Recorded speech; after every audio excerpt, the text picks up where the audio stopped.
This weekend marks 1 month since the start of Operation Epic Fury, a key period of time because at the beginning of the war, President Trump said the conflict would last 4 to 5 weeks. So if the war ends soon, where does the U.S. stand in achieving some of its objectives?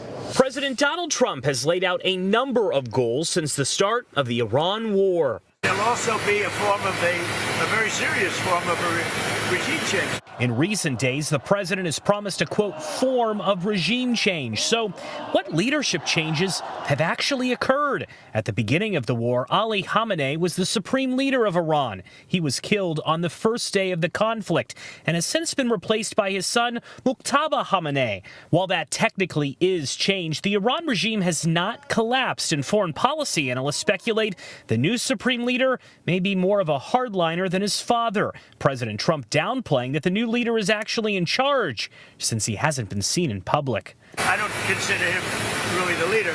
The Trump administration and military leaders have outlined other goals as well. They can never have a nuclear weapon.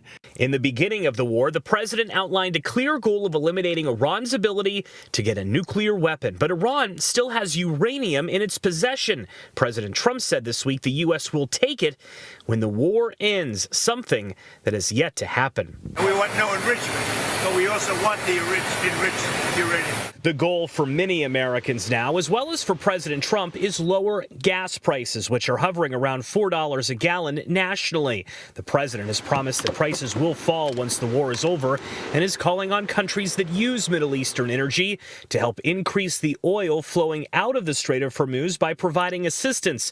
But not every American ally has shown an eagerness to help. Meanwhile, companies are preparing for long-term impacts. The CEO of United Airlines recently writing to employees, quote, "Our plans assume oil goes to $175 a barrel and doesn't get back down to $100 a barrel until the end of 2027. Joe St. Scripps News Group, Washington.